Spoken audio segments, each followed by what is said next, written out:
Good morning, everyone. Welcome to Roundtable C, Investing in Fusion Technologies and Skills. This is the first time that we'll be actually talking about the competences that we need in the fusion landscape, the people that can make this landscape a reality, and then we will also take a deep dive into the different technologies and their maturity. The delivery of fusion energy is a multi-generational endeavor. In this session, we will discuss the skills to be promoted and the ways for F4E to engage with younger generations to join this field. In addition, we will highlight the key fusion technologies that Europe needs to develop to be in the lead. Some of the questions that will be addressed are, what talent and skills for the future workforce do we need?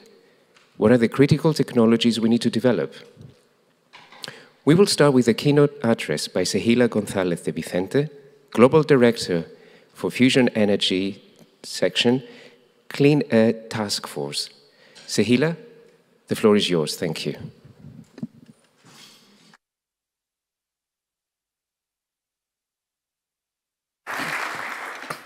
Thank you very much. And first of all, I would like to thank the organizers to invite me to give this keynote that will be followed by an excellent discussion by my colleagues. So, we'll try to address these two important topics, gap in technologies and skills and workforce. First, we will go through the technologies and then about the workforce. There's two important topics that are correlated to each other. So we cannot progress without good facilities, and we cannot progress without good people in fusion.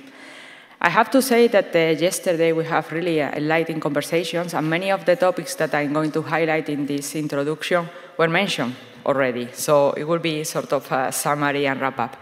The first thing that I want to highlight is in Europe, we already have a number of machines, the fusion machine and fusion system. So we have a tradition, we have this knowledge, we have this technology development. Not enough to push toward commercialization, but we have a very solid background. We have tokamaks and spherical tokamaks. I have listed ASDEC, Compass, Smart now in Spain, previously JET operating, GT60 SA, to be built, the DTT, and all the EU demo program. We have accelerators. We are the strongest country, and I assume Europe is as a single unit in the world pushing for accelerator. We have Weldstein 7X, which is the reference. We have a smaller one in Spain, exactly not accelerator, but in the family, TG2. And then we have big projects to build new machines. Proxima Fusion is building Stellaris, Renaissance Fusion, Gauss, and we have recently also some projects on inertial fusion. So as you can see, in Europe, we have a really good basis to progress, not only in technology, but also in plasma expertise. What is the problem here? And this is transversal to all technologies for all systems in the machine. The TRL, the technological readiness level, we are too low. We are in the research step. We go from 1 to 4. That means that many of the components, many of the materials has not been tested in real environment. To go towards commercialization, we need to go beyond. We need to test components and systems in real fusion environment. And that will allow us to go from TRL 3, 4 to TRL 8, 9, what is needed for real commercialization. And I think all the conversation of the technology gaps, how can we go faster, how can we push toward commercialization is around this metric. How far can we go with the TRL with the existing machines, and which are the next testing devices that we need to build or refurbish to increase that TRL? So whenever we ask ourselves, do we need this device? How can we go further? Try to refer to a TRL. How can I increase this number? How can I move from 4 to 6, from 4 to 7? How can I go in this scale up to operation, which is at the end commercial machine? So we have a number of gaps. They were both discussed more in depth in the presentation, but clearly, and I think this is understood by everyone and not only by me because my background is materials, we have to advance in materials development. And they are suffering because this reduce or lower TRL. We need to test materials in real environment. We need to test it under fusion neutrons. We have to test it under the loads, thermal and mechanical loads together with radiation. So there are a number of experiments of data that we need to know. And this is related to the lack of irradiation facilities specific for fusion. And I will say sometimes the shortage of pre-irradiation testing, so radiation that is not done in fusion environment, but help us to tailor the perfect or the most optimum matrix for testing materials in real environment where the volume is reduced. So I'm talking about irradiation campaigns in other devices like fission power plants, where we can get data that will help us to understand some of the phenomena and to optimize this final matrix to be done in facilities like EUROfusion that I will show you a little bit later. We need to understand the tritium breeding and the fuel cycle. Breeding blankets are the key. A fusion machine will not work. The whole fusion concept machine will not work if the tritium is not bred properly from the blankets, and the blankets are working as expected, able to extract the heat, able to handle the radiation, able to protect the rest of the machine. So these key elements that has not been tested so far. Remote maintenance technique. All the fusion machine has to be handled remotely. We need to go further in that. We need to understand which are the technologies that we need to make that thing possible. The plasma exhaust, this is a key issue. How we are going to source the plasma, how are we going to, the configuration that we need to have in the machine, the materials that we are going to have in the machine to be able to have this plasma exhaust. This digital twins and artificial intelligence integration. This is something which are relatively new tools. Someone will tell me not so new, but they are relatively new, and they need to be integrated into what we do in fusion. And I will give a little bit more of data related to that into the next slide of things that we need to do. The first, coming back to what we have and how we need to move, I don't like to say we have nothing and we are lacking information, lacking people. We have a lot of things. And this is what makes Europe to be in a really good position in this race to fusion.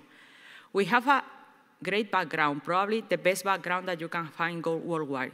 We are 40% of the contribution to ITER, with all the implication that does have, all the lessons learned, all the technologies that have been developed in Europe, all the experts that have been generating in Europe, and the development of the supply chains that we have mentioned yesterday extensively. This is a unique opportunity. We need to be able to integrate it in our program and take advantage of that. This is the real challenge here. We have also GT60, where Fusion for Energy is contributing to both. That was a successful story. GT60 is the largest tokamak operating today in the world.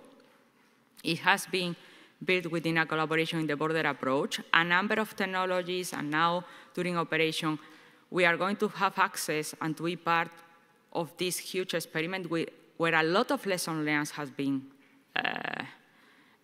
go through, and we need to take advantage of that. We need to leverage these two big projects. So far, as I said before, ITER is the biggest machine in construction in the world. GT60 is the largest tokamak in operation in the world. Both are European or European contribution projects. We need to take advantage of that. We have a long tradition in EU demo design studies. We have this also as a part of collaboration of the border approach, but also as part of a big part of the work done in EUROfusion. Probably this is the best machine, the best characterized machine in the world in terms of fusion. At the end of the day, when you see a neutronic calculation or any simulation, everyone uses the EU demo design. Why? Because it's more advanced. We have more knowledge about how a next step machine should look like, or problems that they can face, or things that can be improved than the rest of the world. Let's take advantage of that and build on that. We have EUROfusion that is being constructed in Spain, in Granada, also with the contribution of F4E, and that represents the way to go higher in this TRL, to be able to have a unique facility also in the world which mimic as much as possible the fusion environment. That will give us a really competitive advantage. And there are plans and discussion, this is under consideration, of a volumetric neutron source. Both machines are complementary. In the volumetric neutron source, you are able to test big components. You have more volume and see how they operate. That will put us in a unique position to be able to test, again, to go to 8 or 9 TRR, to test components and materials in the right, in the right environment. So we have many things. Are we taking advantage of all of them? In my view, no, but this is something to be discussed. Do we need to still do a number of things? Yes, we have a number of gaps, and I have mentioned before. But with all this put it together, the biggest challenge in fusion is integration. We have pieces and components, but we need to be able to integrate it, and we need to be able to build a machine where we're integrating all these components and make it work. Understand what is going on. Understand the synergetic effects, understand that the whole technology is working together to produce, at the end of the day, net electricity. That is what we want. So that is a real challenge of fusion towards commercialization. Integrate all systems, all components, and make it work. I want to be a little bit critic here. So we have a number of innovations out of fusion that are providing us a number of new tools that can make us to go faster. That it means that going to give us all the solution? No, but it means that we can take advantage of that. So we have all the breakthroughs of fusion experiments, and we have to analyze and we have to understand as much as possible for all this data. I think this is something that we are doing, the fusion community. Are we taking advantage of the new materials enabled to build smaller and cheaper machines, high-temperature superconductors, and other materials? Are we using additive manufacturing as much as possible? Are we pushing into that line to be able to build our EUROfusion pieces, our tungsten pieces, by using this technology? Are we taking advantage of all these computing advancement or the artificial intelligence tools to make better designs, to push for this integration, to understand better the synergies within the machine? And I don't say, as some people pretend to believe, that all in silico designs will solve everything. No, but it will help a lot. And this is what we want, to short the way, to short the time. Are we using this advanced manufacturing? Also, from the point of view of business model, are we using all the knowledge, all the new tools in this business model improvement? Are we able to attract the private capital to get into our projects? That because capital makes you to go faster. This is something that we need to keep in mind. We want to go faster because we want to deliver electricity into the net. So the challenge is, are we integrating all this? Are these integrating in our work programs? And I want to highlight that thing because I think partially not. And we need to take advantage of all potential tools that we have available. And now moving to the talent skills for the fusion workforce, and linking to what I have mentioned. When you go to these new technologies, we need new profiles. We need people who are expert on artificial intelligence. And we have them in fusion, and we have already here at F4E, but maybe we need to make an effort on that. We need scientists, we need engineers, but as long as fusion is progressing, we will need to include new profiles. We'll have to attract people from marketing, we'll have to attract people from business, we will have to attract people from lawyers. So that represents an opportunity to open fusion to the rest of the society. And somehow, as we were discussing yesterday, to have this society acceptance of fusion because it's more popular, not only for a niche of scientists, physicists, engineers. We will need operators. So as long as the technology is progressing towards commercialization, and then to have a fusion fleet, hopefully soon, we will need these profiles to enlarge the fusion community. It's something that it will not happen one day by other. It's something that we need to start to think about now and to create the basement, the foundations to build that. Our colleagues will talk more about that. So, and here I want to highlight the importance of facilities for training. People need to be trained. People need to learn. I have mentioned a number of facilities that we already have. We need to make the full use of them. And for the new ones, you need to accompany everything with a training program. Technology hubs provide a platform for coordination and collaboration and opportunities for training. We cannot forget these elements when we plan what we are going to do with a facility or what the budget that we include or whatever other aspect. That should be part of the conversation. And with that, I will thank you and I will pass to Asun, please.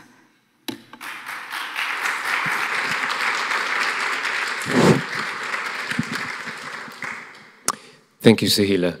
So if we were to capture some of the keywords that you said, you talked a lot about integration, you talked about skills and training, the potential of using all these facilities, but also the ambition that the fusion landscape should demonstrate to open up and embrace other specialties that we should bring in the landscape.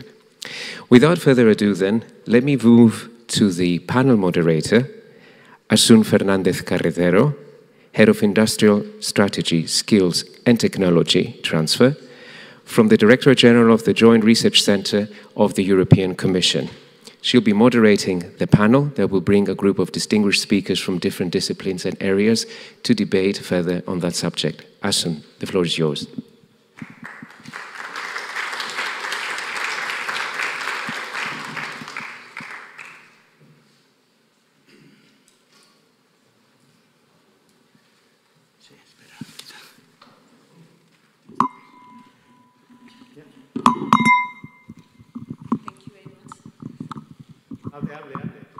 Thank you very much. Thank you very much, Sehila. Very nice. We have been going through the main challenge that we were discussing during these things. I wanted to introduce our panelists that will join Sehila to have this discussion. So first, I welcome Gianfranco Federici. Please join us. He's a program manager at EUROfusion, currently on assignment from Fusion for Energy. He brings more than 35 years of experience.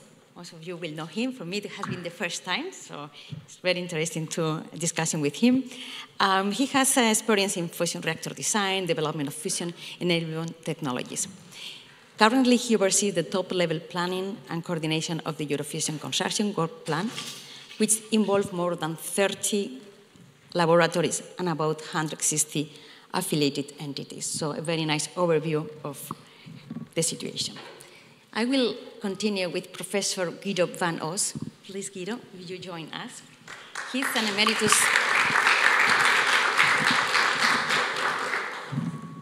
emeritus professor at Ghent University and founder of key European fusion education programs, such as the Erasmus Mundus, European Master in Nuclear Fusion and Engineering Physics, and International Doctoral College in Fusion Science and Engineering. Guido's research in controlled magnetic fusion spans multiple European institutions and includes over 650 publications. Let me continue with Dario Cruz, please. Chief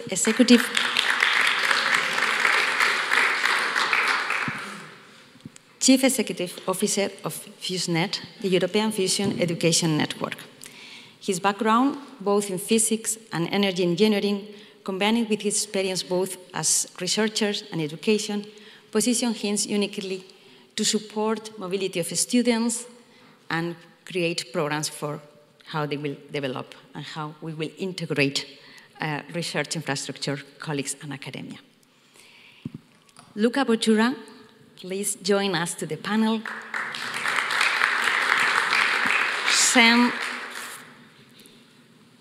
Leader of the R&D program of the Muon Collider. Luca's expertise lies in the design, testing, and manufacturing of superconducting cables and managed critical for the fusion and particle accelerations. His innovative work has been crucial and essential for contributing to large projects like ITER and LHC. And last but not least, please join to us Benoît Forestier.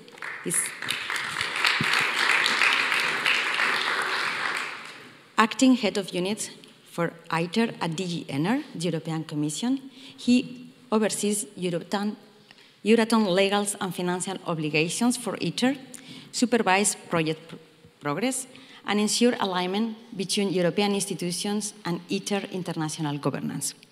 He plays a crucial role in shaping the European fusion strategy, which it was yesterday mentioned many times, so we will take advantage of you being here, and industrial innovation and regulatory frameworks that support fusion as a decarbonized energy source. So thank you for being with us. We will take advantage of your pressure, your insights, and your knowledge. Thank you also, colleagues, for being with us. We know that today you have to take a decision in which panel you will be, so we'll really appreciate it being with us. We have a lot of things to tell you and to share, and you will not regret being with us. So I will really ask you to be attentive and to even following the introduction, make provocative questions with them. They are ready for that, and they expect that from you. So please, I will invite you for this. One advantage to be on the second day of an event is that most of the things has been said on the first. So what I was preparing here does not need to do it, and we could jump quickly. So no need to say fusion is important, fusion is needed, fusion it has been the promising things, but now I think the message that we will get is fusion is here, and we need to react, and we need to move. Yesterday, some of the colleagues were mentioning and quoting Draghi, Letta, as an accelerator. I will go to a third one. I would like to take ITER as a reference, and I will go for the AAA. Fusion now should follow ITER. Align, add, and accelerate. I think it's the moment to accelerate. So put resources, and let's go together. So Sehila has been growing out through the situation, the state-of-the-art infrastructure. you have been doing many things, so congratulations. Now is the moment to take the position, look what we have, and have a bit of foresight.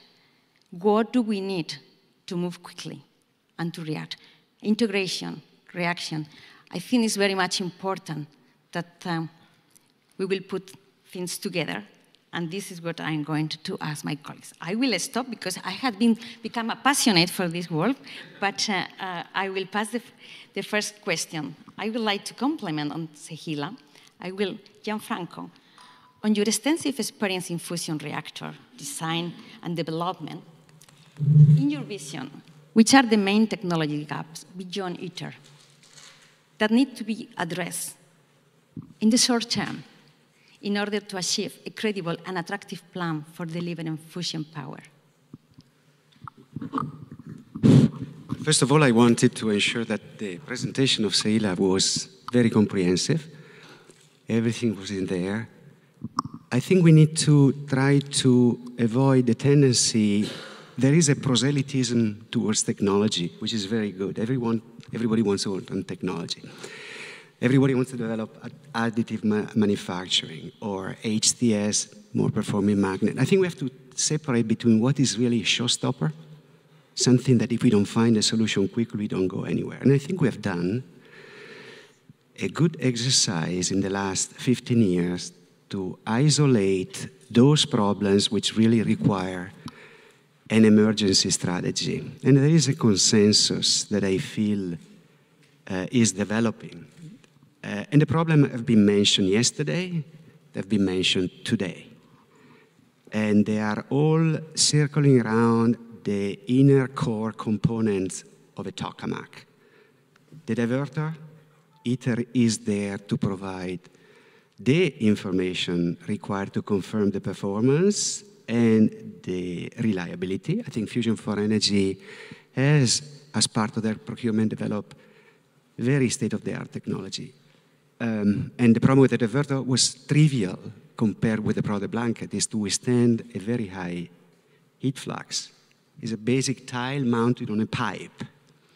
And in the pipe, there is a swirl tube. So there is an interface. Now, if you look, the other problem is the breathing blanket. The breathing blanket is mentioned many times. And it looks like everybody understands that if you want to go to the moon with a rocket, and it can be a tokamak rocket, or a stellarator tokamak, or a stellarator rocket, or a spherotokamak rocket, or an inertia confirming rocket. If you don't have a breathing blanket, you don't go anywhere.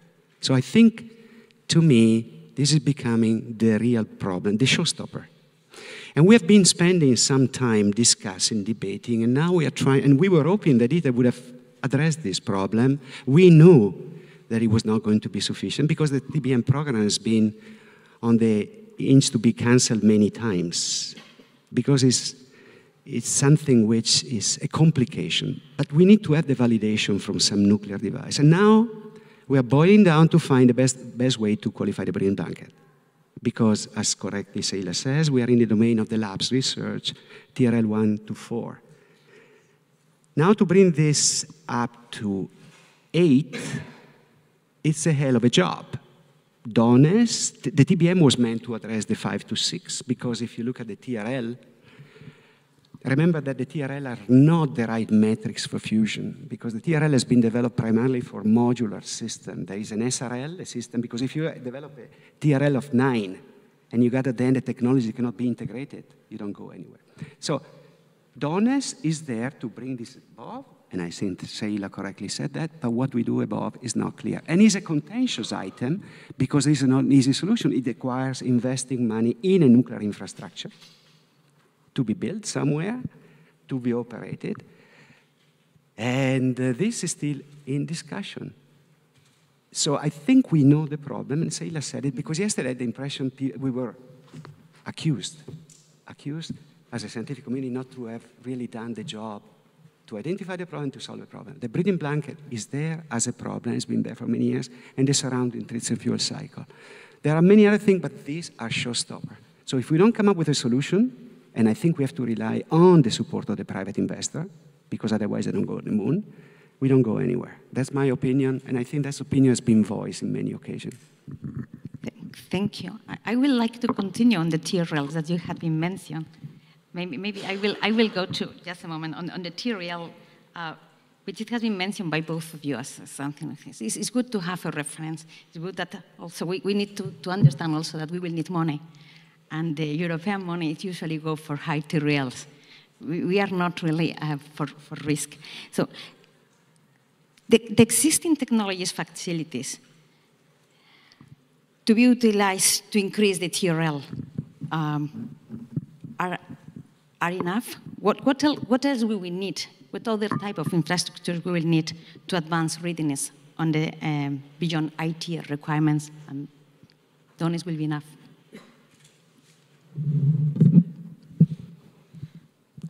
Well, obviously they are not enough, otherwise we would have gone farther. There are a number of facilities in Europe that have provided us the knowledge that we have, the testing that have been mostly for ITER, but not enough to go beyond this TRL 3-4, depending on the component, on the system to be tested. We need new facilities, or eventually an upgrade of existing ones. We're going to go to this fusion environment where you have 14 MeV neutrons, where you have the right loads, where you have the whole combined, and this is not existing so far. One of the machines that will help us to go higher in TRL is if DONES, as we have mentioned, to test, and Gianfranco correctly say, this is not enough, is something that will help. We need complements to that. I'm very supportive of a volumetric neutron source too, and I want to make very clear, it's not one replacing the other. You need the two if you want to go higher, really, in the TRL. To understand the fuel cycle, we want to go deeper into that. We need to handle large amounts of tritium, and we need to be able to understand how to handle that. So there are a number of showstoppers that unless you have these facilities, you are unable to go further, and of course you will never reach to integration. So this needs to be addressed.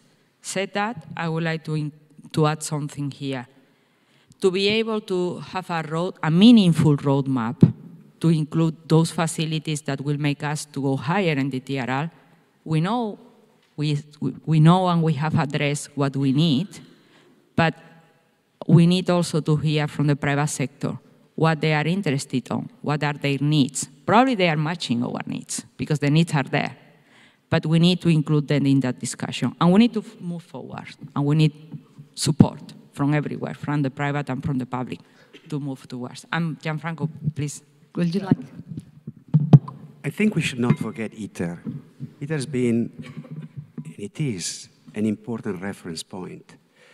We have high level of readiness in some of the systems thanks to massive investments which have been done in ITER in the last 30 years. And what we have learned from these investments is these are decade-long efforts.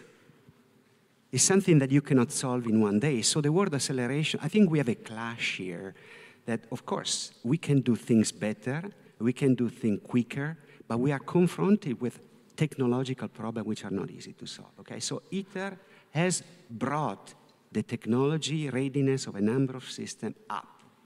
And we should recognize this. Now, we have a number of systems that ITER has not really considered. And I go back to the showstopper. Now, the magnets, in my view, and I might disagree with Luca, who is actually convinced, and I believe he's right, that we need to invest also in this system. So I'm not ignoring the need that we have to invest in other things, okay? I think we need to address the showstopper, but having said, we should not be oblivious of other opportunity, and now is to invest with them. But we should not really look at the ring under the lamp, because there is no ring under the lamp, because it would have been a ring under the lamp. You know the story of the ring. What are you looking at? It's the ring. Have you lost it there? No, it's the only place where I can see it. So I think we need to go in an area where we do not have much. And the fact that there is not much is because these are the tough problems that fusion has been confronted with for the last 40 years. Okay? Now, TRL is important. ITER is there. Sehila is of the opinion, and I think she's right, to build up a systematic database and to try to start, and I think we have to do this with industry, because and coming from a research environment, I really feel the weakness of this approach, and I've been discussing this with the Director of Fusion for Energy and the Director of the organization, try to find complements, because we have developed solutions from the point of view of a researcher. So we find solutions which are overcomplicated, very expensive, supply chain of the material is not guaranteed, reliability is not looked at, fabricability is not looked. So I need to go from 4 up, we need by far to have industry in the loop. And this is not easy. So I think the TRL is a ladder, and it's a ladder where the steps are not equidistant. The higher you go, the distance between the 2 steps become larger. It's there where we need industry, and it's now. And the competence of organization, where this strength, and certainly in the area of under supply, Fusion for Energy has a lot to say. Thank you, thank you. Thank you both. I think it's important. It has been mentioned many times, integration, how to put pieces together, how to make the best use of everything. So it's key infrastructures, where to test it, where to develop, what to things. You had mentioned Luca, so I will address to Luca the importance of operating research infrastructures, how they are put at the service of this increase of the TRL. So I would like to ask you, which are the lessons learned that you are having on putting your infrastructures at the service of this improvement. Thanks, Asunción. Thanks for the opportunity to come here. In fact, if you don't mind, I will spend just 2 minutes on a reflection on asking myself, why am I here, by the way? So I guess it's to bring you the example of CERN. I'm at CERN since now more than 30 years. Spent 10 years in fusion, by the way, so, which was a very nice experience. And I'm glad to be back to tell you an example, a way that we learned at CERN. The European Center for Nuclear Research, we bear the name Nuclear, we are proud of it since 1953. And we have 4 pillars for our mission. One is excellent science, collaboration, but then technology and innovation, and education. So I think it's very appropriate to this session, right? How do you invest in technology innovation? How do you invest into education? I guess that's why I'm here.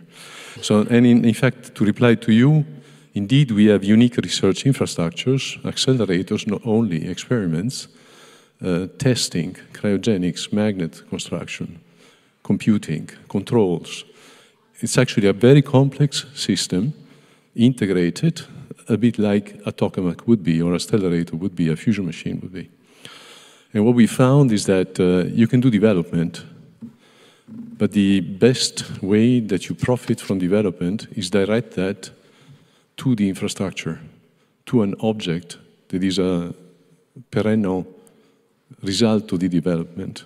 That's what puts a flagpole, a direction for the development, and makes the things align towards a very efficient development way. At the same time, the infrastructure also is very useful, as Sehila mentioned, because you train generations of scientists. You know, typically we have 1,000 students coming out of CERN, and something like 750 fellows, postdocs. And that's how they get good, you know, having their experience on the infrastructure, whatever the infrastructure is. So I think if I can bring a message here is that it's important, the focus of an engineering realization. That's where industry gets into it. And that's where you get the system readiness level up. Thank you very much. Maybe I will address to Guido. You have also an experience to share with us on put research at the service of development of new things. Of course, the experience from CERN is very valuable, but I would like to stress also the importance of what Sehila showed in her last slide, the importance of new facilities for training, but not only for training, because hubs like this for the training are also hubs for platforms for coordination and for collaboration. So this is very important, not only that there is good teaching, supervision and so on, but that there are training facilities. So this was already mentioned yesterday also, I think, by Jérôme Bucalossi, the importance of new facilities, because now there is some training on existing devices, tokamaks, stellarators, and so on, but we will need new facilities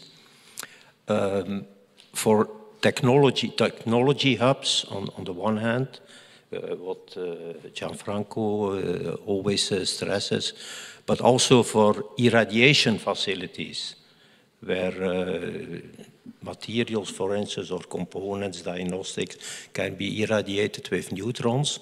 And this is not so evident, because for this you cannot locate it at the university. It has to be in a nuclear research center. And maybe to make it more concrete, an example would be the collaboration, for instance, between Belgium and Jülich, which exists since more than 40 years, excuse me, and also with the Netherlands. This could now be in a different field, because in Differ we have Magnum PSI. In Jülich we will very soon have the Joule PSI linear device in hot cells. And in the Belgian Nuclear Research Center, we are now building an irradiation facility called Minerva. And by the way, this is an example of synergy between fission and fusion, because MIRA is in the first place for fission, transmutation of high radioactive waste, radioisotopes and so on. But the first phase, which is called Minerva, will have 100 MeV proton beam, which is also useful for irradiation of materials. And with a spallation source, we can have neutrons in a range 17 to 20 MeV, so a fast spectrum.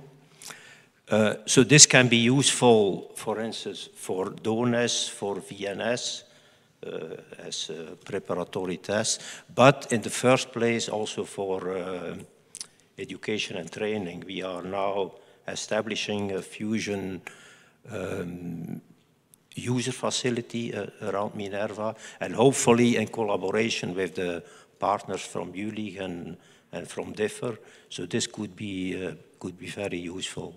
And I think it is also essential. We need a new type of training facility for young people, for the new generation, and hopefully in the framework of the public-private hubs. But on the other hand, facilities like this, which require a long time of development, a lot of investment, and without guarantee of success, I think this is much more something for governments to take care of than for companies.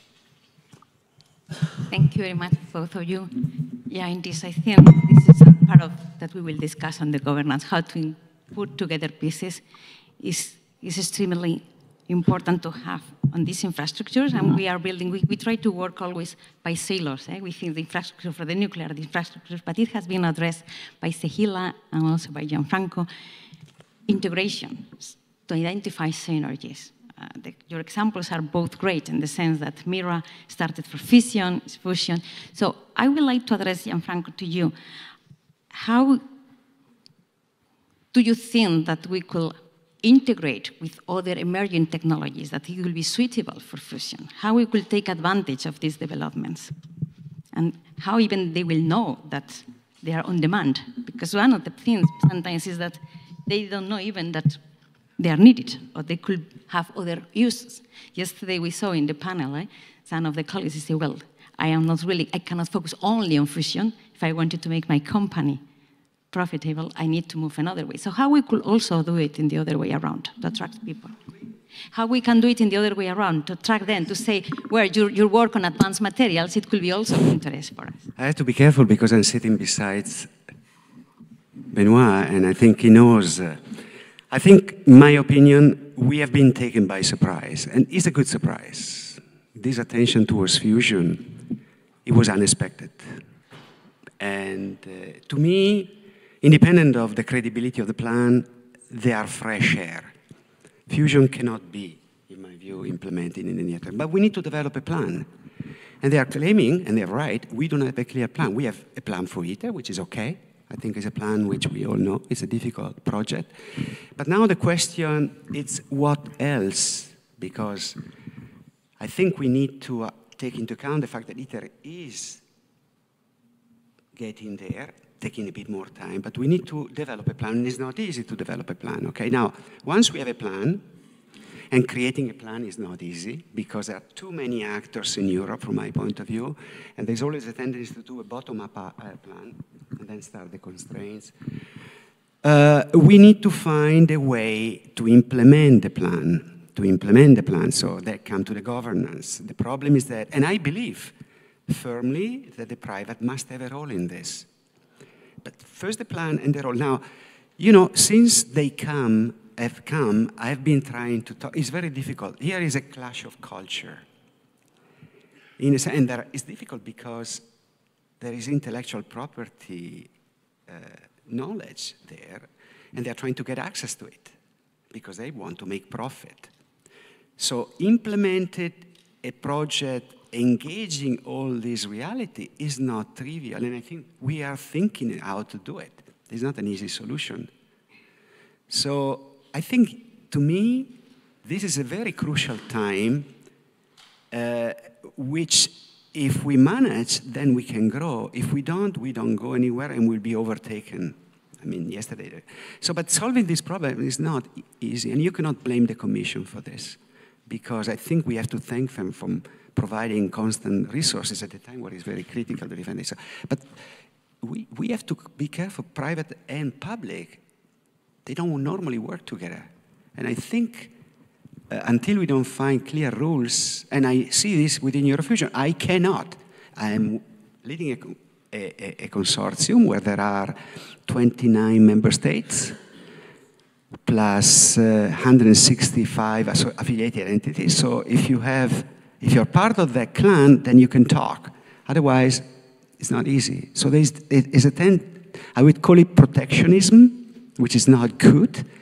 But violating that protectionism, you jeopardize the risk of those who have put a lot of resources investing and bring them in the hands of somebody who can make money out of it. So I think we have to do it, but there is no easy solution out there. So putting public, yesterday somebody said you are there because you want to get access to the public resources, which is probably true. Importance is that they do together with us something which is useful. Maybe somebody else has different opinion, but They're working on it. I know that they're working on it. I was going to move. I think it's not a question to blame anyone, and definitely I will not be the one blaming the Commission who pay my salary every month. So no, definitely not the case. I will break a little bit the rules here, and I want to highlight something. I think something that Gianfranco mentioned is extremely important, and we all need to remember clear rules. We need to have these clear rules for the industry, for the public sector, and this is not easy at all. To understand how the IP is going to be shared, not shared, who is going to be the owner. Europe is in a crucial moment now. If we are not able to define these clear rules and this governance, that will kill a potential industry that can generate growth in Europe. So to me, this is the key message, clear rules, and this is why I interrupt, because I want people to remember that this is really important. Thank you. There is no more rules. Please engage in the discussion, and everyone is welcome also to jump if something is urgent and you cannot wait to the last part. I will like first, we will move to the part of governance, because I think we have many actors and all of them, they need the place. But I would like first to ask Benoit, if you could share with us the key components of the new European fusion strategy and how that it's aimed to stimulate industrial innovation and regulatory rhythms, how all things will put together. So, Benoit, please. Thank you. This is working. Thank you. Thank you, Asunción, and good morning to all. I hope you're still well awake, because I will have a question to you at the end. So, the fusion strategy generally will aim at accelerating the connection of fusion plants to the grid. But once we've said that, there are several axes of work. The first one, the clear one is to take full advantage of our leading position, our leading role in ITER. There is, as Gianfranco said, and as we heard yesterday, a lot to learn there. And all the work that is done by Fusion for Energy has to be, we have to reap the benefit of this work. Then we have to formulate a path to a pilot fusion power plant. And by this, I mean to address the critical technological gaps which still exist. We heard several of them. I will not detail again. And a difficult one, rationalize the initiatives in the EU. Then we have to build a competitive industrial ecosystem and encourage investment through private-public partnership, and I'll come back on this one, and use the tools which we have at our disposal, which is, for example, the European Innovation Council. We have to develop the workforce. There are people here who are better placed than me to discuss this. And we have to prepare a regulatory framework which is well suited to fusion. Again, on this, if possible, I'd like to come back. We work already with several international partners on fusion. I would mainly quote Japan. We have a very strong and close relationship. So this collaboration has to be strengthened further. And finally, we heard yesterday, we have to establish in Europe a fusion governance, and I would say an efficient fusion governance for decision making at EU level. So I heard yesterday some voices saying the EU is not consulting on this strategy. So I would just like you to know that there is currently open what is called a call for evidence, which can be found on the website of the EU on the fusion strategy, and I really much encourage you to provide input on this. We will consider it. It is open until the 1st of July. So this is, and now I come to my question. There has been efforts in other fields to have public-private partnerships.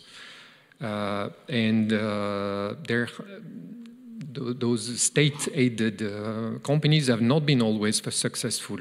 There was yesterday the mention of batteries, and the example of Northvolt was one of them, where the company went bankrupt, and with it a lot of public money. So how do we make the example of fusion a success? And this would be my question. The question, maybe you have time to... It can be a question that is answered later on. Thank you. I think it's a challenge, because while you are developing your strategies in parallel to many others, and in fact we are competing. Everyone wanted to make an industry competitive. We are sharing for the same technologies and even the same workforce. So how do you think that the different actors and how this strategy could really attract the interest, and the people will really react and go on these things? Yes, please.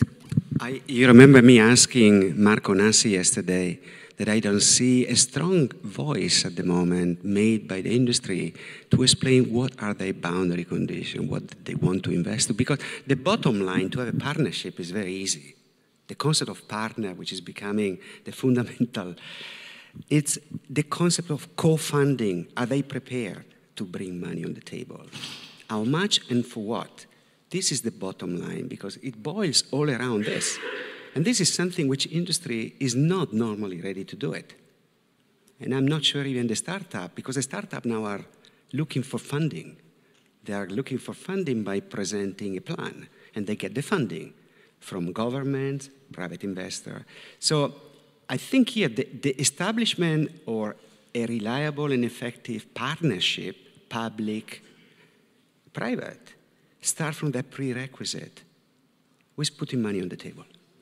And to do what? And until we don't deal with this matter, all the discussion for me are totally useless. So I want to get to that answer as early as possible. Do you want to react? Yes, I mean, we could define specific actions for all those areas, but there is one I would really like to emphasize, which is the need of standardization and qualification.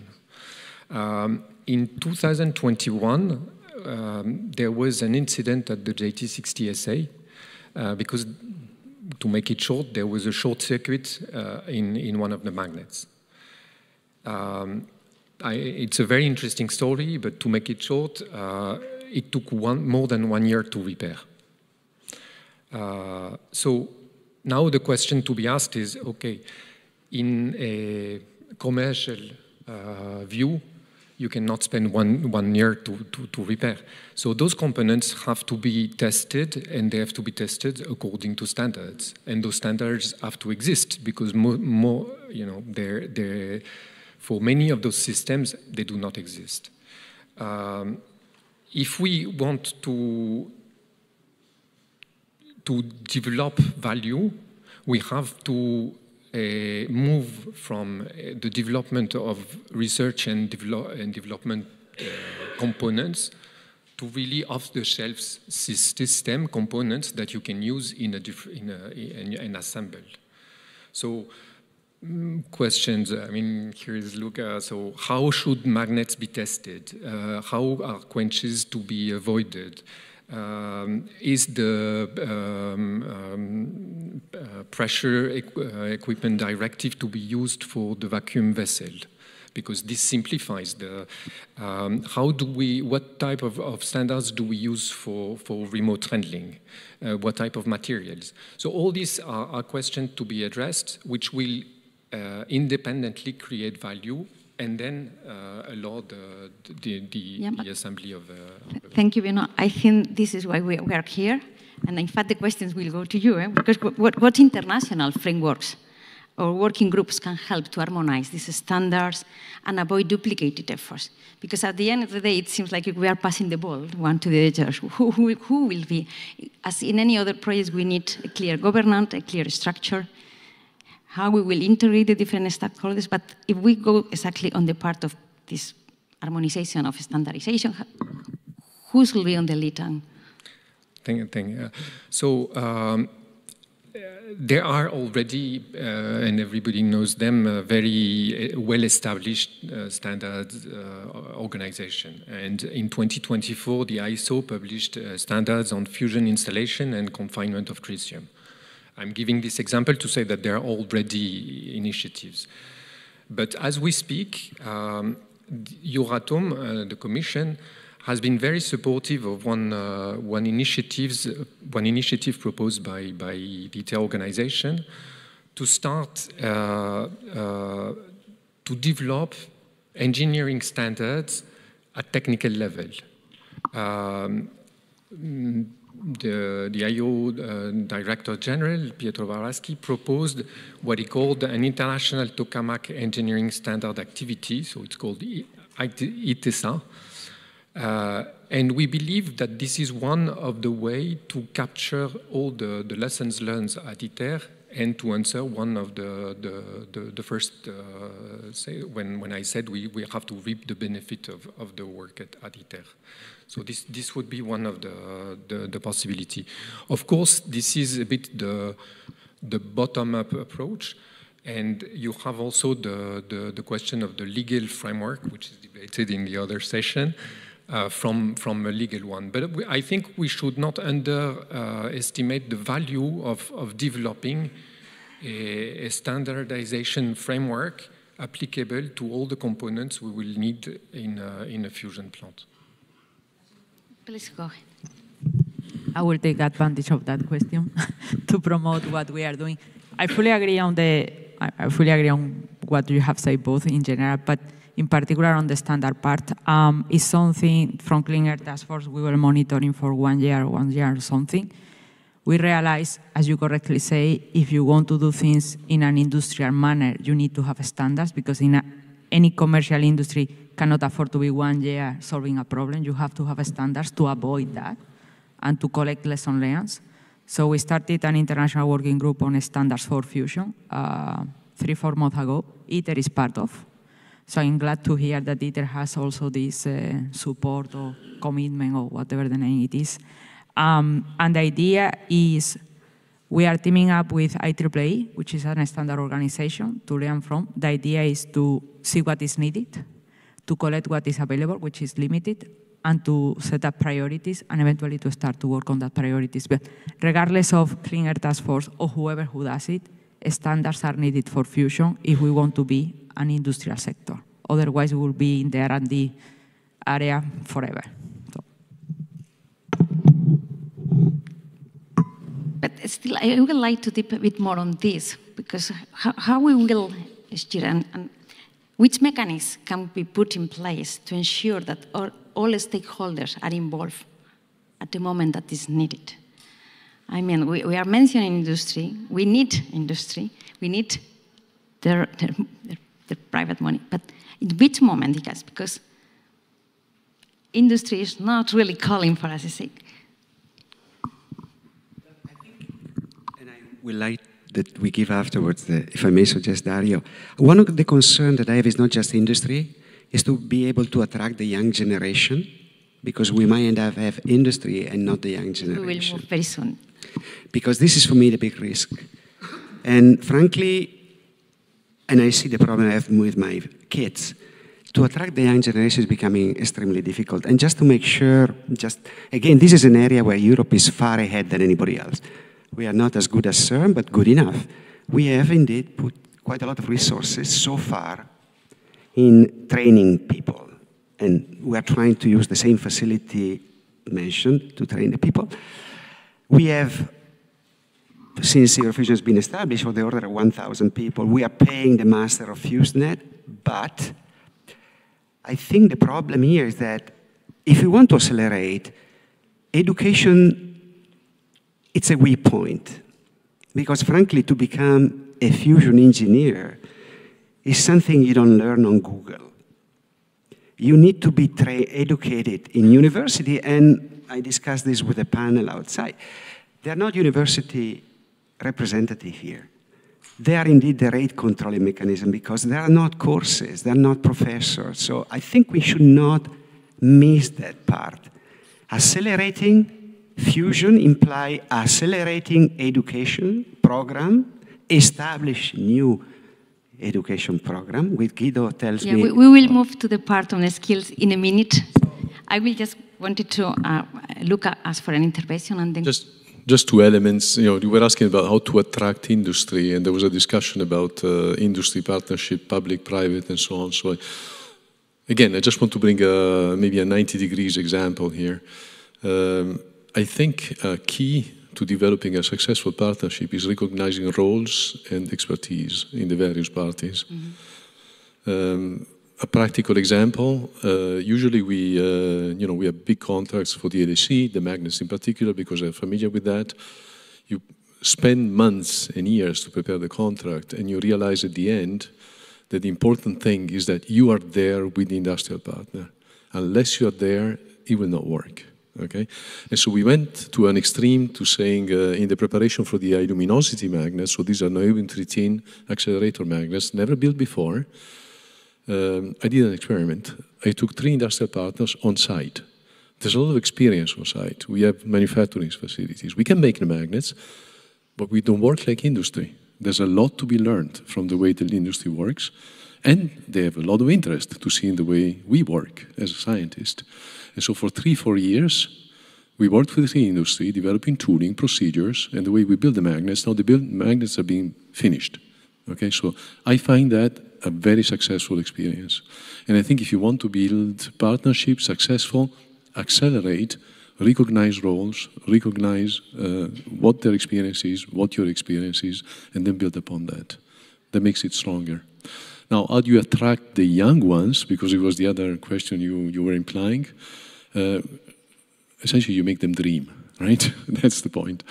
But they have to dream on a time scale which is applicable to them, okay, not for their nephews and so on. So give them something they will see the result of, and then give them opportunities to grow. Infrastructure we already talked about. Collaboration, I think fusion is very strong on that. I think it's a very good point that people can circulate among labs. And I think as well that training does not simply imply training students, but also training the professors, training the teachers. And that's a program we put in place. We have teacher training, so they come by the hundreds every year, so that they have fun, actually, and they bring it back into the schools.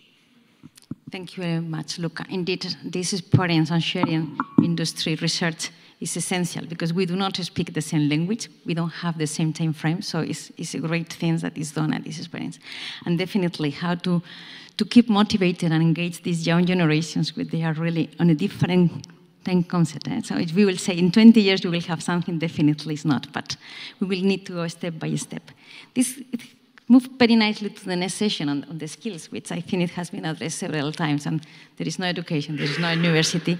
I would like to ask Dario, how we can create accessible pathways from education to meaningful careers in fusion energy, considering that there is not, as such, a fusion energy career. Please, Dario. Yeah, thank you very much, Asun. And well, thank you everybody for being here, and Gianfranco for the nice introduction of Fusenet. So perhaps before answering your question, I would like to explain shortly what Fusenet is and does, because I think we have the responsibility of the young generation. So it's good for you to know what Fusenet is. So Fusenet stands for the European Fusion Education Network, and our mission is to coordinate, promote, and support fusion education all around Europe. So we are a non-profit association which consists of around 65 member institutions between universities, research centers, and a few of the industry, but very little, and we hope to change that. But at the same time, we are a EUROfusion affiliated entity. So the funding that we get for our activities comes from EUROfusion and the European Commission. There is in the grant agreement of EUROfusion and the Commission, there is an annex specifically focusing on Fusenet. So that allows us to be at the heart of the European effort towards education, training, and skills. So this is pretty much what Fusenet does, and we target the young generation through very concrete actions. So Let's say that I'm proud to say that Fusenet operates at a ground level, discussing and being in touch with the students, with the educators, and with the people who are training the future workforce. And mainly we do through mobility of students, so our core business is promoting student mobility around Europe and sometimes even beyond Europe on Fusion in internships and attendance to educational events. And we also organize activities and events to promote Fusion among the young generation. So this is pretty much our core business. And of course, we are integrated with all the efforts that EU is doing now in Fusion.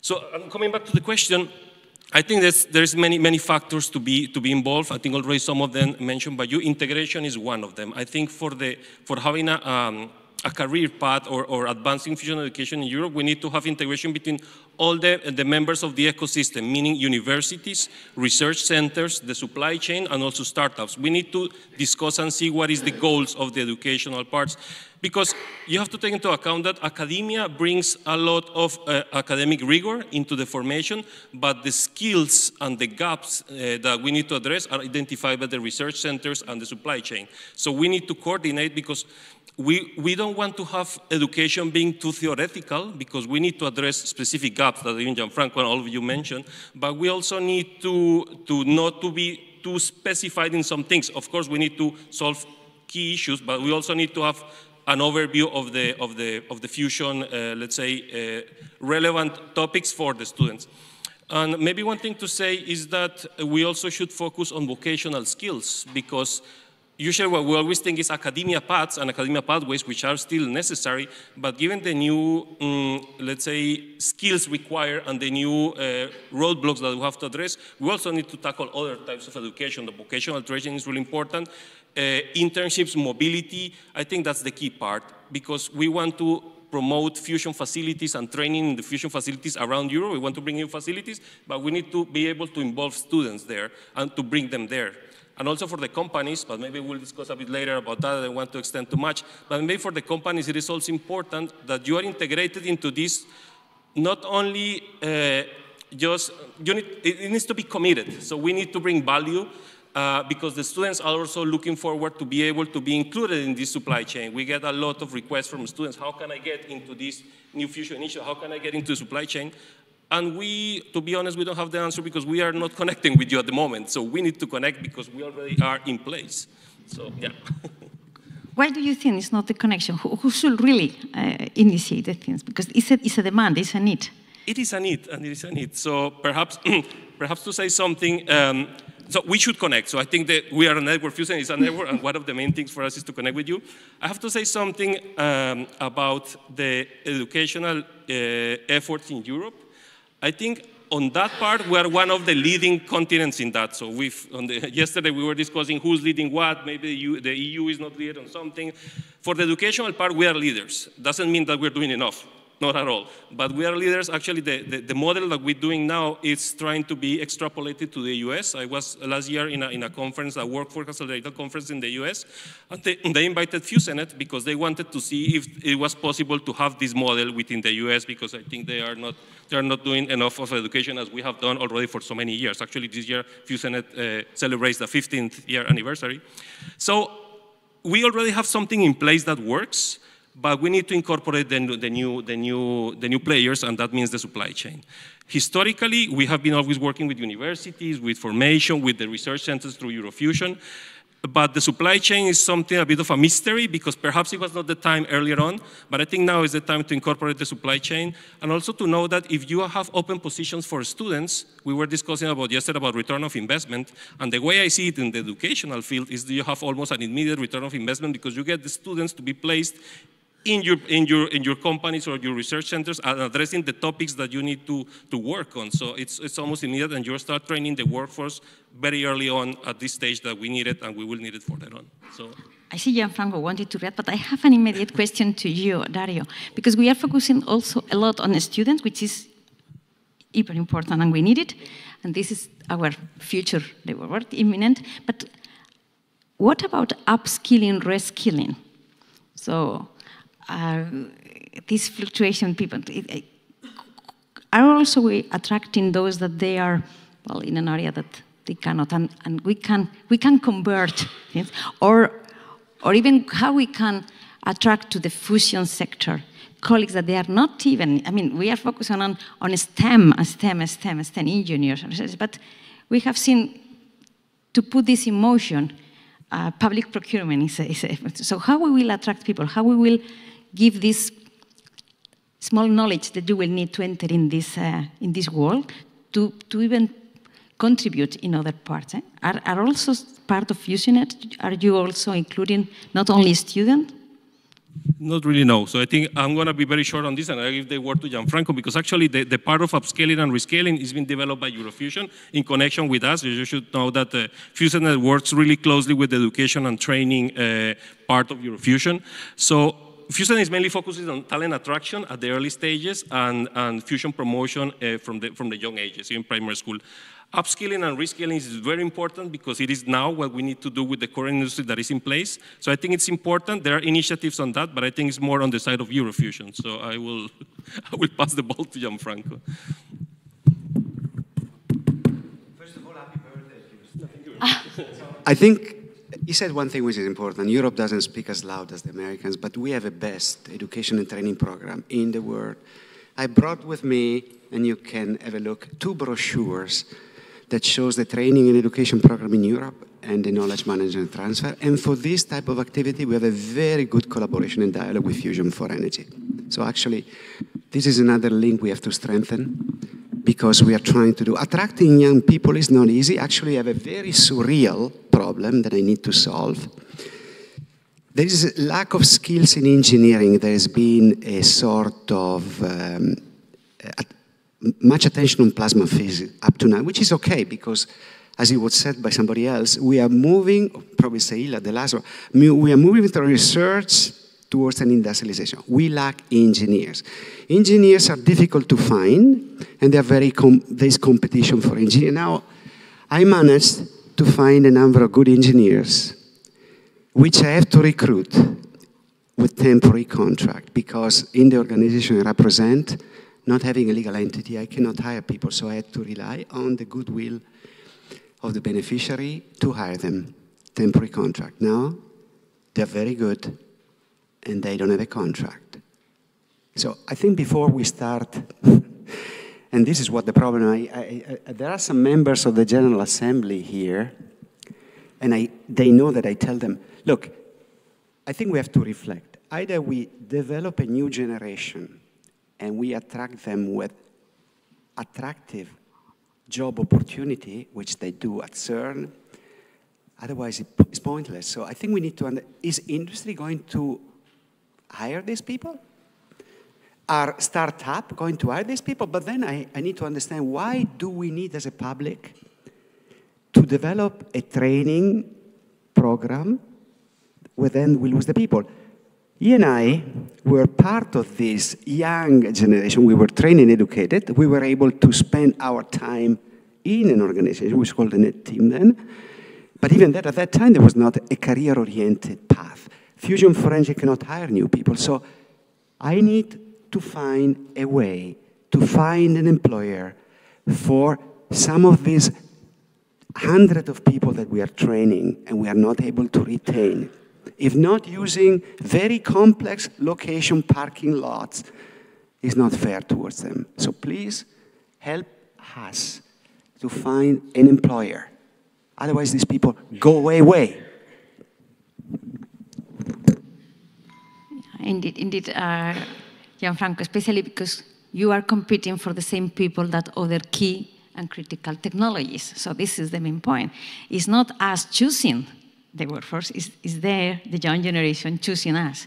So, but indeed, the plan is needed, but the governance, to me, is also to find a way to implement a project, offering attractive opportunity of employment for those who are part of this project. And so far, we have saturated organization in Fusion, because I'm not blaming the head of the labs.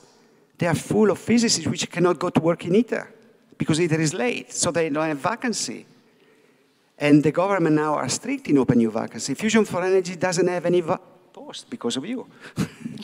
No, it's difficult to really find easily opportunity for employment. industry, it's an opportunity, but if they are not in, they are going to use these people to do something else. This is creating a lot of movement in the college. So Guido and Sehila wanted to react to this, so please. I agree with Gianfranco, but first of all, to come back to attracting young people, I'm rather optimistic on the one hand and pessimistic on the other hand. So the number of young people interested in climate change, energy innovation is growing. But of course, as Asun said, there are other people, other companies who are attracting the same profiles. So we have a lot of competition, but we have to try to attract them. But they have also to have a career perspective, and that's exactly what you said. Now, yesterday the representative of ESA said we cannot compare society in Europe with India, with China, and so on. It is true, but I want to give two examples. In Europe, in higher education, on average in Europe, 30% of the students go in a STEM direction. 30%. In China, 60%. So if you think on the long term, for me this is a bit like a ticking bomb. No? And on the other hand, if you ask the Chinese, so they are developing also education, training, and so on, but they say all the graduates have a guaranteed position in university, in research center, and in industry. So industry is obliged to take them. Of course, this we cannot do in Europe. But if you talk about strong governance, and so it is something to think about. On the other hand, the capacity in Europe to educate and train a growing, hopefully growing number of young people is limited. But maybe one a bit provocative question, EUROfusion, the fusion program is, as far as I know, the most coordinated in the European Union. But why is the education not coordinated, the education in fusion? So we have a number of member states, about 13 to 15 masters, national masters, but there is only, even after 20 years, only one international master, not only in Europe, but in the whole world. It is the Erasmus Mundus Master, which was established in 2006, after we knew that ITER would be built in Europe, after European Commission established the Erasmus Mundus, but still now, there is only one. And this was for us like, I would say, a quantum step. Instead of one university or one country, we have 8 universities. Almost all the large research centers in Europe are involved in this. So the pool of expertise, of supervision is much, much larger than what one university or one country can offer. And of course, there is Fusenet, and I don't want to criticize what Dario said. By the way, Dario is an alumnus of the Erasmus Mundus, so it's a living example. But it is a platform to coordinate all the educational activities. But first of all, there have to be activities before you can coordinate them. And so, as you say, we need a growing number of engineers in the Erasmus Mundus now. Since last year, we established 2 study tracks, one in physics, modeling and so on, the other in fusion technology. So from the beginning, 2 master years, but of course the price you have to pay, well, price, it's an investment, it's not really a cost, is that an international master or European master is substantially more expensive than a national master because of the physical mobility. We organize joint events and so on, but fusion is so international now, there is more and more fierce competition with China, with the US, that also the international aspects are more and more important. And so maybe two side questions that could also be solved or should be solved, I think, by Europe is the faster recognition of qualifications across the border. And secondly, the visa strategy. Because I can tell you from 20 years experience, I have seen a lot of Kafkaesque situations with visa. So students from outside Europe were obliged to leave the master because they didn't get a visa for the next country. So this is really something, yeah, really Kafka, really Kafka. And last, I would like to give an historical example of very long time ago. After the Second World War, the nuclear engineering development to a discipline in the United States, an academic discipline. This went very fast.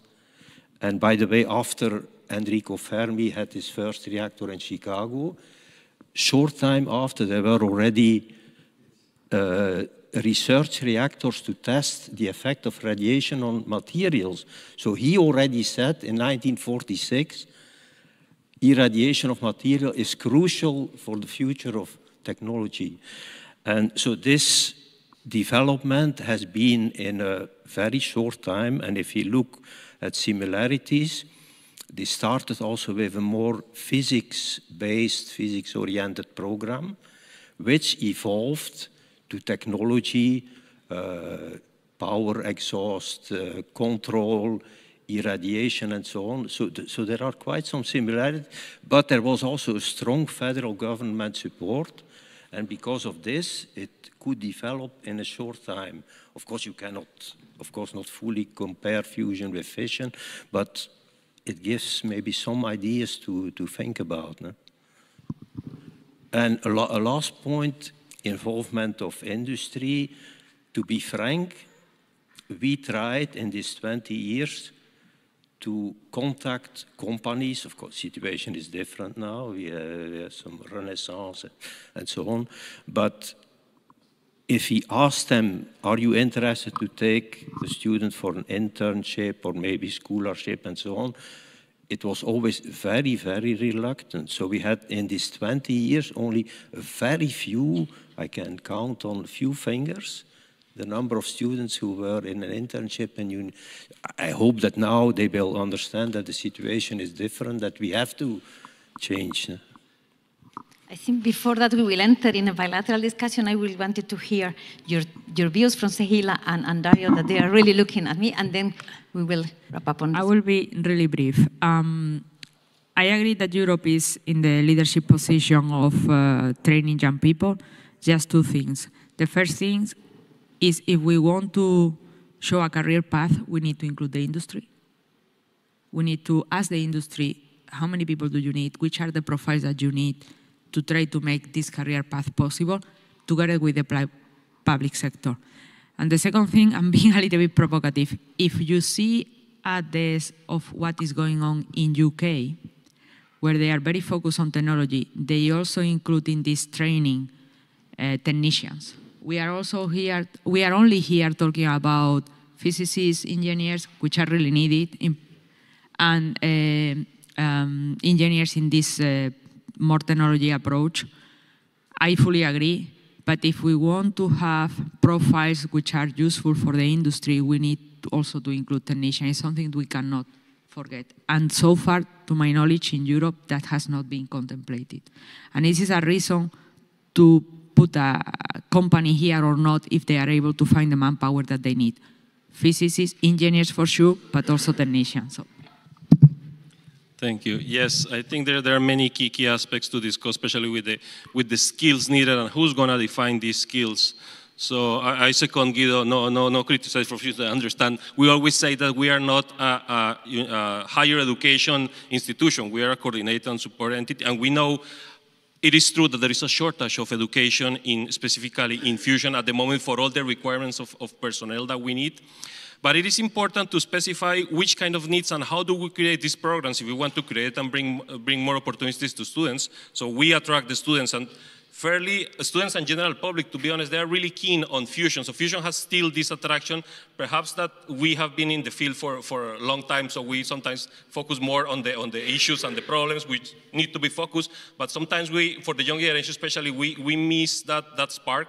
That's still there is a spark for people who are interested to come in the field. So what we need to do is to bring them and to provide them a career path, and that goes through many actions. Could be, for example, the one for education and creating more programs.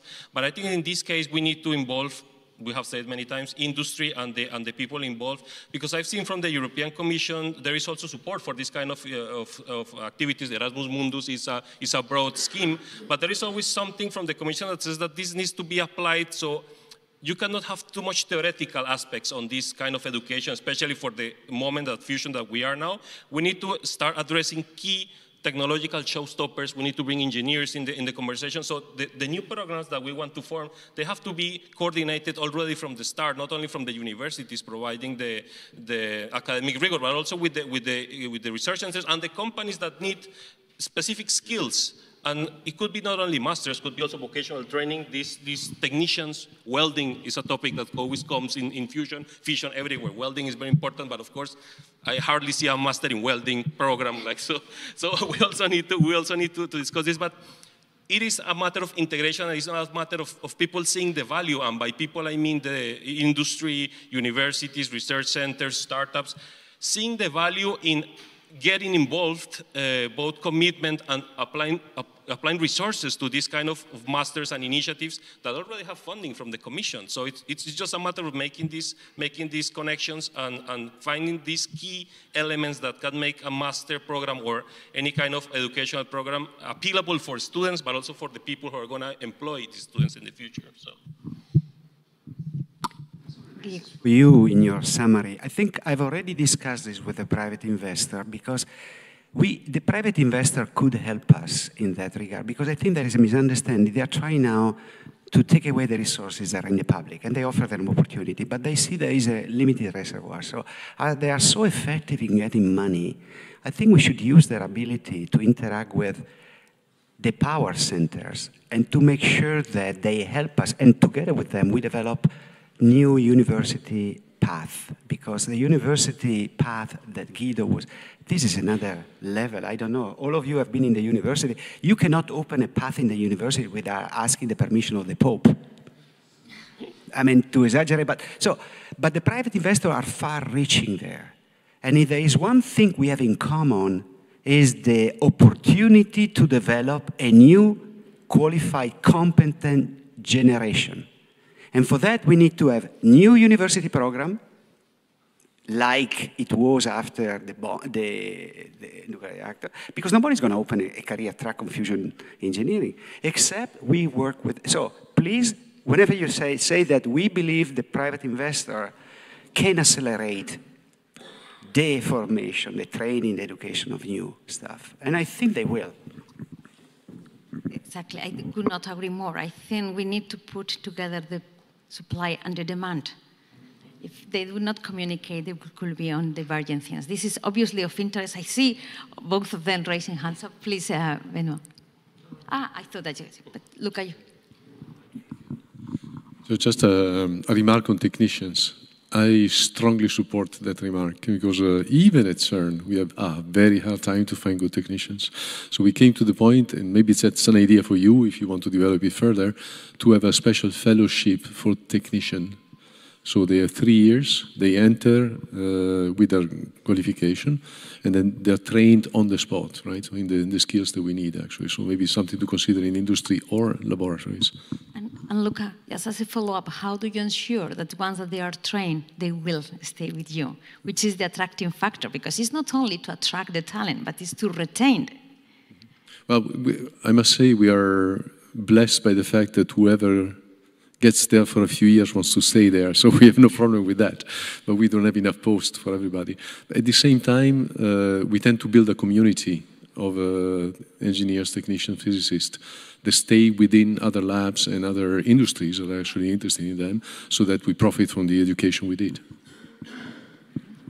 I would like to pose one question to Guido, because it has been mentioned many much, the university, the academia, but in your view, how do you, in your experience, how do you deal with the growing need for training facilities for students? So, because the academia could really provide on all the academic aspect, but how you make the link with the training facilities? Yes, what you mentioned 10 minutes ago or so, upskilling, reskilling is important, but the technology hubs we were discussing in the beginning of the roundtable, and the training facilities can also be used for technicians, not only for researchers, for engineers, but for technicians.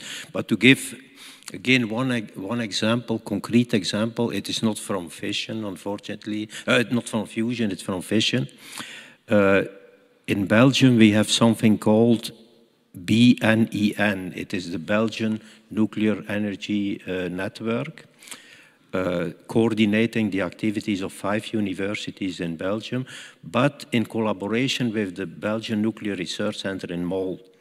So they have facilities, and the students from the different universities, but not only from the universities, there are also people sent by industry for upskilling, reskilling, who have an engineering degree in another field. But in 1 year, we call it master after master, in 1 year, they can have a nuclear engineering degree and for training use the facilities of the Nuclear Research Center. So this is a good example, which I think could also be followed by the fusion community. You know?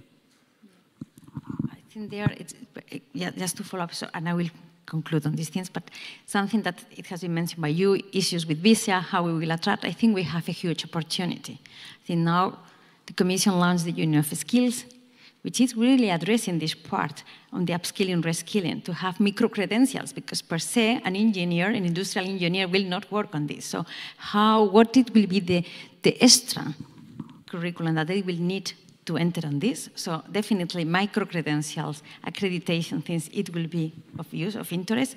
I think due to the geopolitical situation, we have also a chance. It's going to be launched a program which is Choose Europe. I hope it will be implemented before all the talented engineers will go elsewhere. But it's a possibility to attract talent to Europe and to complement on these things. And yeah, we have the opportunity, so let's do it. I think, Dario, you wanted to. Yeah, perhaps something to comment on, because you mentioned the skill and what kind of efforts shall we do from Europe and what Europe is doing. Well, actually, Europe at the moment, yesterday we heard about the private-public partnership CSA, so that's called for skill actions with the companies in fusion.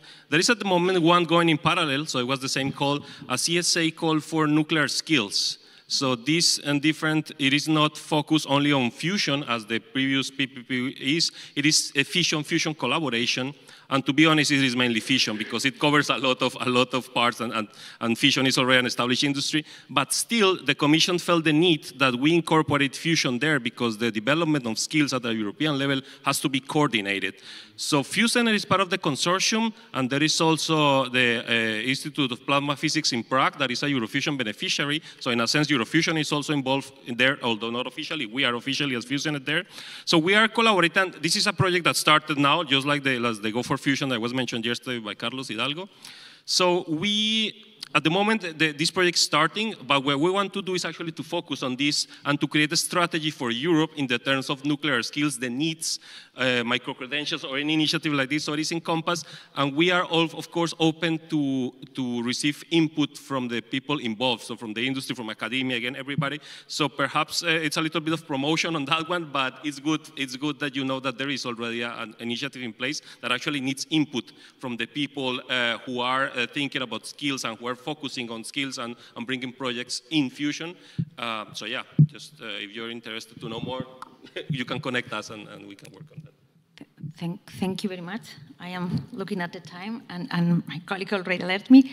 I have one last question for each of you, but first I would like to open the floor to the audience in case that they would like to make any question to our experienced colleagues. You see, I expect it. So please, will you need the microphones? I think it's the lady with the...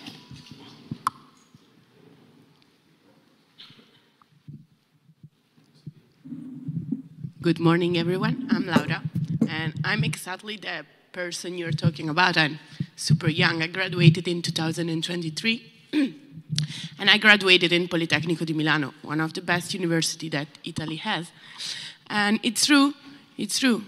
First of all, we should invest more about fusion. I just had one course about plasma physics, and that's it. But the real question I want to propose you is, who is really ready to invest on young people? Because this is the main problem, no? I'm lucky to be here. I did good at university, okay, but who is really ready to invest about nuclear engineers? I had a very big problem about it because most of my colleagues are not working anymore in nuclear because there is a great lack of positions. That's a very good point. I didn't capture your name. I come from the Polytechnic of I'm Milano. Laura. In 1985, I graduated from the Polytechnic of Milano. And at that time, fusion, there were no courses, so I had to go to the US to become a fusion expert. And there were courses, which have disappeared also from there. I had to rely on the funds of my family, my father, and support from taking an assistantship there. They were very well organized. I had the opportunity to work there. I decided to come back. Now, going back to your question, I think you're asking something which is very important. Who is going to invest in us? I think we need to establish now attractive track courses for you and find a way to make you access in these courses. And remember what I get? I think we know that we need engineers, but we cannot provide you with a very attractive path. You are probably here working for Fusion for Energy in a sort of a temporary contract, and what you do next year. That's the problem we have to solve. Otherwise, you don't come. Otherwise, you don't study nuclear engineering anymore. Except now it's coming back. So it's a good question, and I think you have to raise this. I'm trying to go back to the network of universities I have access to bring this up. Because with all the due respect, I think nuclear engineering is the closest to a fusion engineering. And in Italy, there are, because of our national inertia, we didn't close them down. And they are still there. And they still produce fantastic talent. But how do we help them? Learning more about fusion and finding a job. I think this has to be emphasized in your talk at the end. Barbara, we can talk to you afterwards. Yeah, I would like Luca to complement, because I think, Gianfranco, your example of going to USA is not what she was asking. So, Luca, can you offer her a position instead? Yeah, no problem. So yeah, I was going to, so no problem. So, in fact, I do not have the answer. I think what you see in the panel, and in fact, the name of the session is the fact that there is a need and then there's the wish, okay? I know it's easy to say, and unless you have a contract signed, you're not happy, and you're right, okay? So there I support what Gianfranco just said. There should be a system that allows this to happen. But just to tell you, I'm a nuclear engineer. I graduated 2 weeks before Chernobyl blew up, okay? Then I moved field, because Italy decided nuclear energy was over. But it wasn't for that, actually. I moved because my future wife would be there. And I moved into superconducting magnets. I started working for the ITER magnets, niobium-13, niobium-titanium, or LTS, the year that they found the HTS materials. Okay, so I'm a disaster. Nonetheless, I was extremely satisfied by the ability and the skills that I learned and the ability to apply them and have something realized. And I think for me, I repeat it remains a key. You want something realized of what you learned in university. And so I think the urge is not just having careers, but it's careers that take you somewhere. I think that's an important challenge for those on the panels, us as well, obviously. CERN has the same problem. With the timeline of projects that dilates to the 20, 30, 40 years in the future, people no longer want to do high-energy physics. And it becomes a challenge for us as well. Thank you. It was two other questions. We will take, I think you were first, and we will have time for all questions. Richard Campbellton from Gauss Fusion. I think one of the issues has been raised is the shortage of new projects coming online to grow the workforce and the demand for these people who are being trained. And on that point, I wanted to come back to Gianfranco's point earlier about the shortage of fusion neutrons and projects like VNS and others which are required for testing and developing technologies. These facilities are too expensive for any one company to build itself. Is there a role for F4E and EUROfusion in defining these to some extent as user facilities where companies can come in and use them to develop and qualify their own technologies? And is there space for that in the market as well? I'm sorry, I mean, I understand that you are wishing that this technology are developed by public, but because I think it could be a potential investment also for public investors, okay? So I see, well, if there is a recognition, and we are not there yet, then this is indeed needed. I think we must be able to realign the attention of some of the startup towards this priority. So in a sense, I understand that all of you is trying to look at commercialization. I tell you, if you know everything in blanket, there is no commercialization. So I think while I let you go towards commercialization, and we need to get money from the public for doing the initial step, I think here there are opportunities which we need to discuss together. But it goes back to the question, how can we have a table where we can sit together and develop, identify a project where we can work together? Because I think, Richard, you know better than me, it is going to be very dangerous if we don't realign our priorities. In that, not on everything, but on something, I think we have to exploit the possibility to have common investment on something. And I believe, going back to what you said, if there is an agreement for the public to define a new project, a new plan, I hope that the private investors are there and the startup are there. Not all of them, but some that should be there. The project is needed to really attract money, people, and please. It was two other more questions. Hello, I'm Sally Forbes from the United Kingdom Atomic Energy Authority, and I work a lot with regulatory development and international regulation. So I think you hoped regulation would be brought up at some stage. The focus on skills and training has rightly been on the young generation for the future. But if we look at regulatory frameworks and government policy, we need to reskill and upskill a lot of people in that area. Many will have a background in fission or particle accelerators. So I just wondered what experience or what ideas you have for upskilling and reskilling some of the other generations that will now come into fusion. Thank you.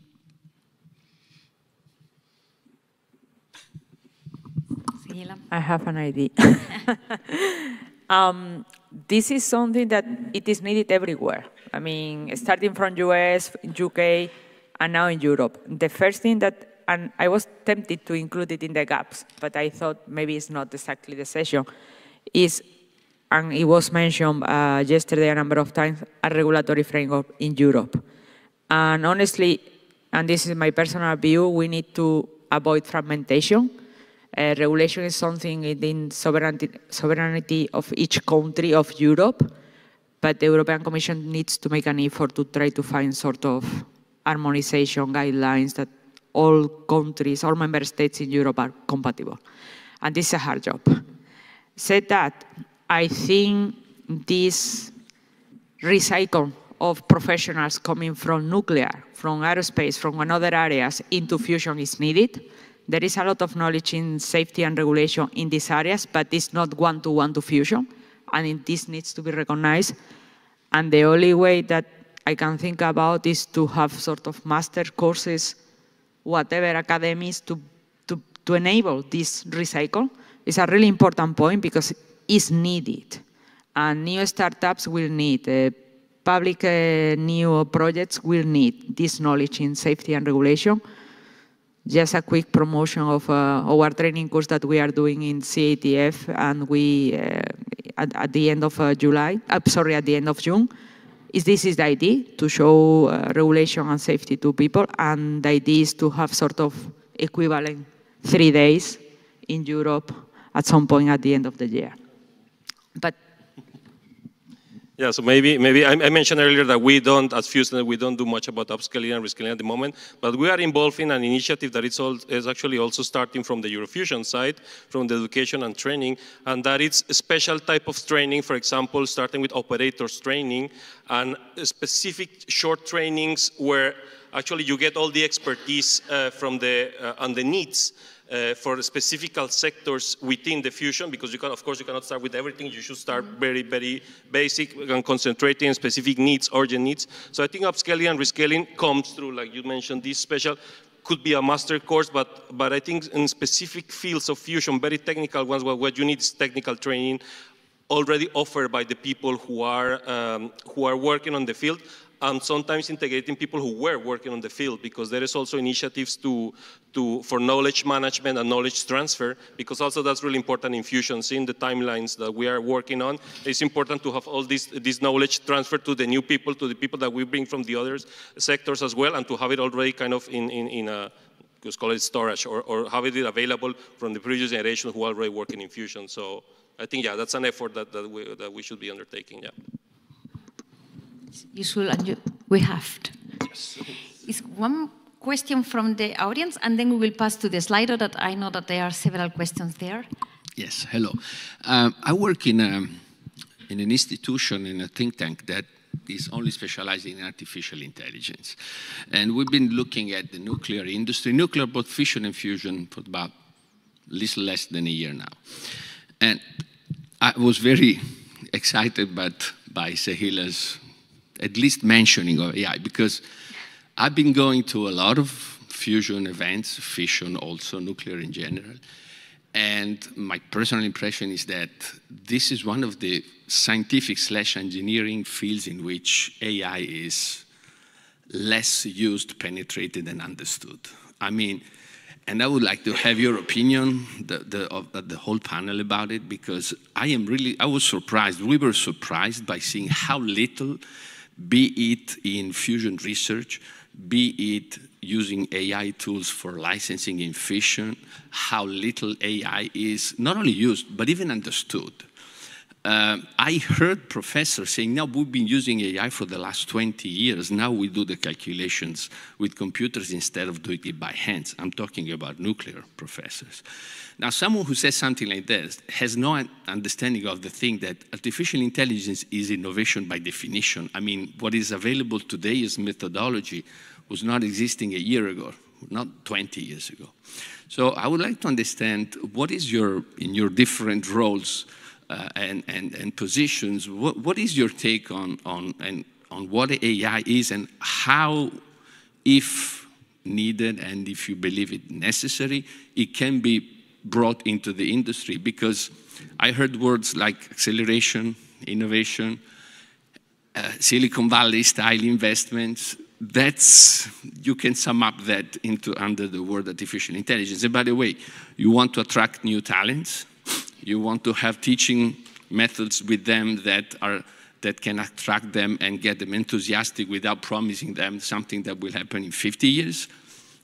Same thing, the word is artificial intelligence. I'd like to have, at least that's what we believe, so I'd like to have your take on that. Thank you, very relevant question. And I'm not an expert, but I can provide you with a few ideas. One of the big challenges, for example, at ITER is the question of the data management, configuration management, and generally speaking, projects or ensuring that you have a very recently, AI tools have started to be used on this, and you have access to data in a far easier way as before. I think this is only the beginning, as you mentioned, and there's a high potential of use of those tools. Now, I'm afraid if you ask the question how to license ITER to an AI, it may not yet be ready to answer.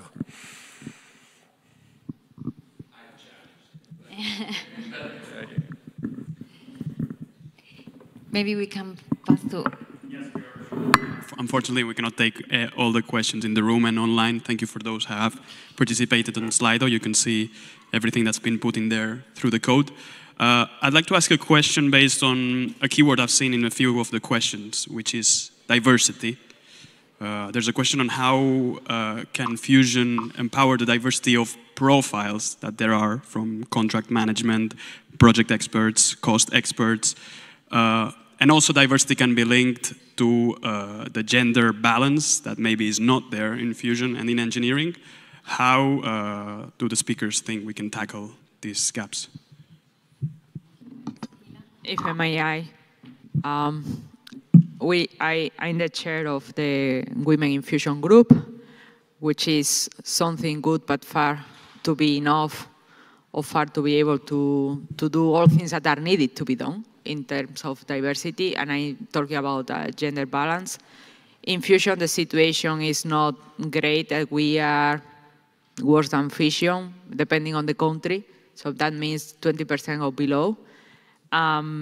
Said that, I think we have an opportunity now. There are new approaches to Fusion, not only new profiles, but more people are interested about this climate change and the need to take action, and Fusion could be a really good path for that. With all the complexity of the situation, and you need to go case by case, and I will say age by age, because it's not the same attract to a person when you are in high school, at the university later on, to retain the person in the field and provide a career path, because at the end of the day, everyone needs to have a career path to stay in a sector, otherwise you move somewhere else. So, but I think what Fusion needs to do is to promote themselves, to promote at the high school level, to promote at the university level. So students, young people will see an option for them. And that needs to be complemented with a career path. Okay, you have an option you like, you enjoy, you want to help the mankind to get better, to have a clean energy, to a firm source of energy. Okay, but you want to have also this career path. And in terms of gender, I like a lot to promote showcases. So you see that women can be in Fusion. You see that the women can deliver pieces of components to ITER. You see that women can be in a management meeting and take decisions. So showing that examples is very important. In Fusion, we have still a way to follow. That needs to be included in the plan. So the problem is that should not be forgotten. It should be a conscious action every time we do something, every time we promote Fusion, every time we have a meeting, we are sure we have the right picture for the right audience. And step by step, it needs to be built. Said that, and this is a very superficial answer, that needs to be integrated in the plans. And I'm looking to Bernard in the Commission, because that should be written. It's not something that randomly should be done by the people in Fusion. It's something that should be embedded in the program. And diversity of profiles. Yes, I'm very supportive of that, because talking to Fusion to business people, lawyers, and so they get interested, but they need to know. And they need to know that in Fusion, we will need lawyers, we need business people, we need marketing. And it's our responsibility, okay, from the Fusion community to show them that there is room and need for that profile. So, thank you. I think Guido wanted to react. And remark concerning gender balance. So in the European Master, since many years, we try to increase it, and we are presently at 30% women, which is still modest, but it is bad. If you look at the European average in STEM, it is 20%, so it is already in the good direction. But in the selection, if we have two equivalent qualifications, we will give an extra point to the female candidate. It's maybe some form of discrimination, but okay, positive discrimination. Thank you very much. So there was a question down there. Very, very, very urgent. It seems like a question that has to be done, and please go on. Question from young people in the room. Well, so I am Igor, and I'm currently an undergraduate student. And so I want to tailor the question to Luca. And given your given that you're a nuclear engineer, what solution would you propose to those of us who may be looking forward to a career in fusion energy? Because we have seen that there's a clear bottleneck between how many people want to pursue a career in fashion and the current offer in education. So what would you propose as for those of us who may be willing to pursue a career in fashion? I must say I have a hard time to hear what you're saying. I mean, these loudspeakers, maybe, Asunción, you heard? I was hoping that you were here. Yeah. Maybe if you move here, it was difficult for us to hear you. Oh. An advice. My advice, if somebody wants to start a career in fusion, to me, who moved away from fusion, is that why you're asking me? No. That's a good one. Okay, it's a good one, but it's a tough one. So I just start saying, I keep saying the same things all over. I think the important thing is, honestly, I would look for something that gets done. And that means develop skills for something that actually brings you a result for you. Meaning if you're an engineer, an engineering realization, if you're a plasma physicist, an equilibrium solution for whatever you're looking for, if you're looking into AI, whatever new control algorithms you can devise, but within what you think is your useful appointment for that moment. Okay? So 5 years, 10 years, I think you need to get something out of it. I wouldn't, nowadays, I wouldn't wait too long.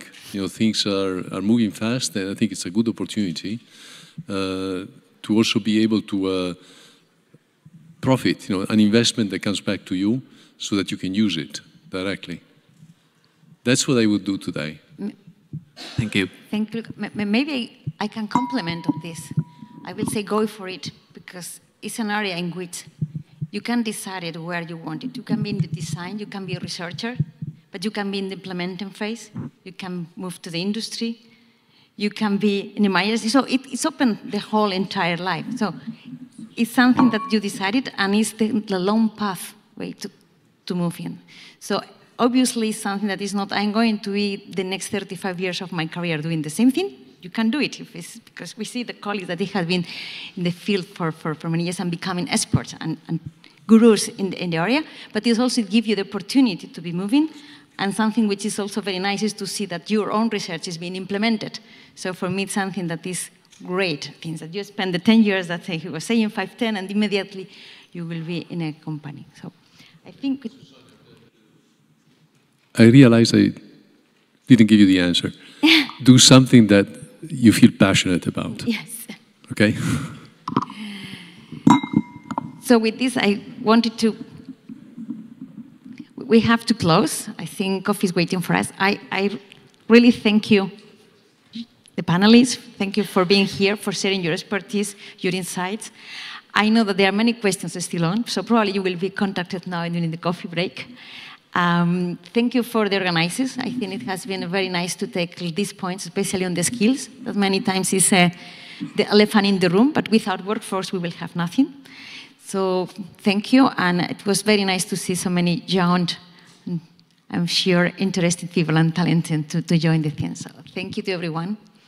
Back to you. Thank you.